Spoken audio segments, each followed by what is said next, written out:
you don't have your guitar.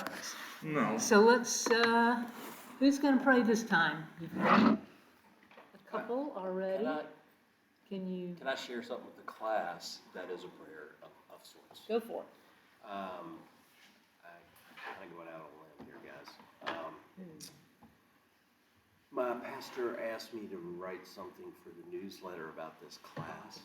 Oh. And I've done a little of that before, but this is, but I had to write it down, right? So, but I decided, but I had something I wanted to write sort of about the class in a way. And so I sent it to her. I haven't heard from her. She's on the road, so not surprising. And I'm not sure if it'll go in the newsletter. I told her, if this isn't really what, I know this isn't what you want, but for what it's worth, I'm going to send it to you anyway. It's a prayer of sorts. Okay, it's entitled, This Is Why.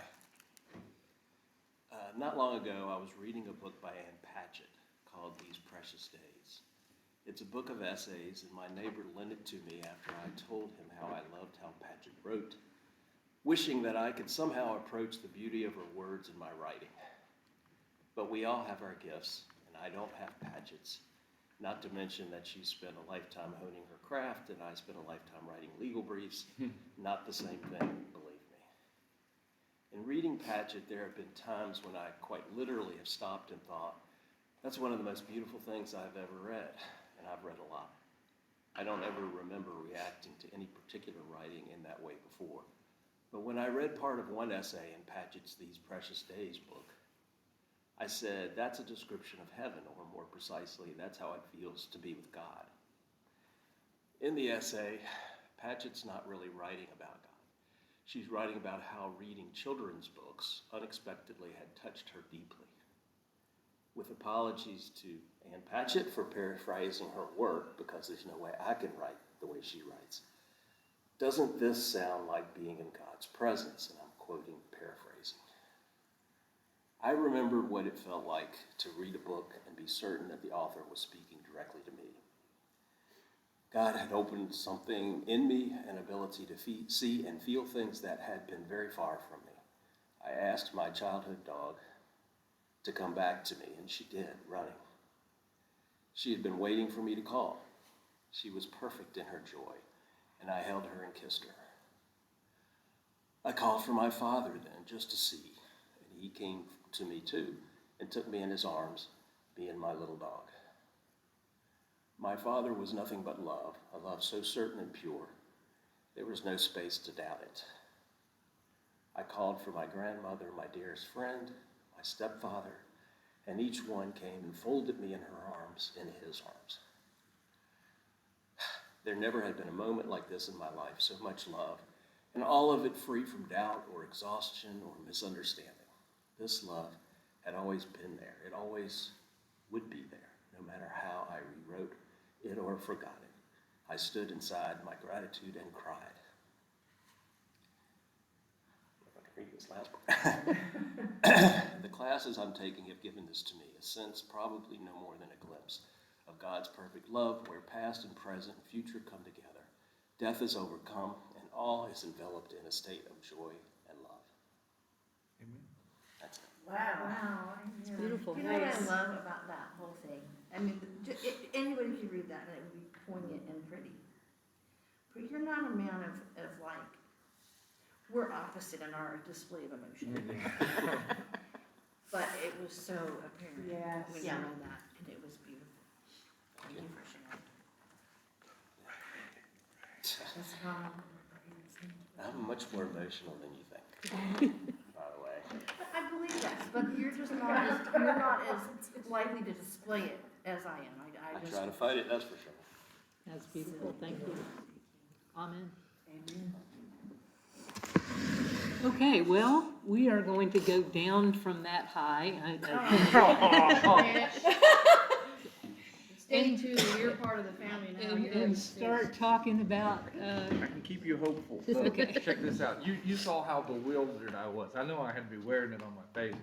I woke up this morning and the first thing on my mind was class. I don't normally do that. I'm not that guy, but I was like, no, hang on.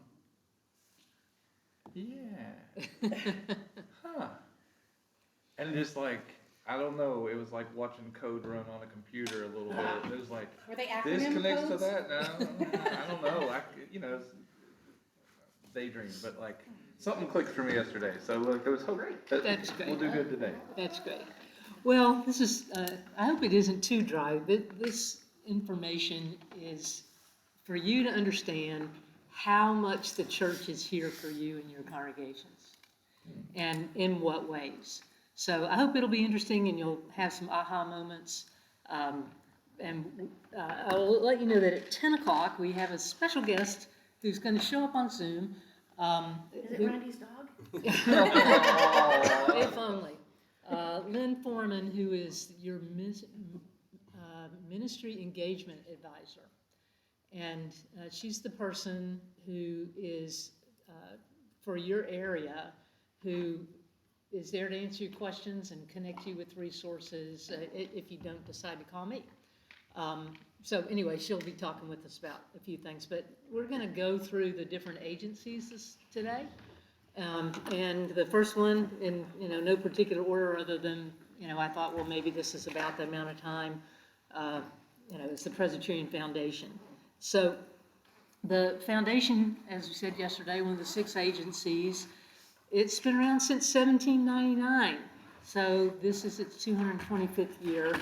And we're going to hear a little bit about it from the president of the Presbyterian Foundation. So once the internet kicks in.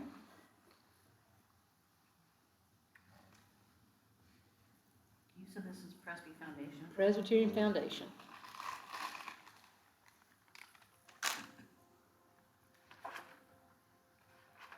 Might want to make it louder. I'm good, you're good. Oh, sorry. Sorry. For more than 200 years, the Presbyterian Foundation has been a partner in generosity. I'm trying. We've helped thousands of Oops. Presbyterians support their congregations. Sorry. It's all right. I could have. You want to try it now? I could have warned you. As well as the missions Here we and go. ministries they love. Our mission is simple. We gather, manage, and disperse funds for Christ's mission. And we also provide stewardship education. The Presbyterian Foundation is one of 6 national agencies of the Presbyterian Church USA. We were incorporated on March 28, 1799, and our first endowment is over 200 years old.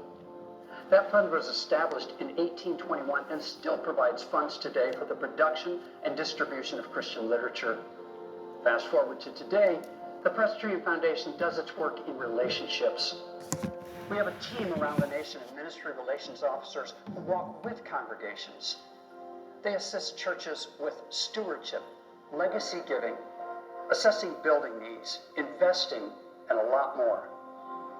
Together, through these partnerships, we're supporting education in places like Pakistan. We help fund organizations that serve the Ukraine, delivering much-needed basic supplies to homebound residents. We provide microfinance loans to women in the Middle East so that they can create and grow businesses to support their families. Our programs also support Presbyterian pastors and church leaders nationally. We have a suite of free online tools to assist pastors who need training in finance and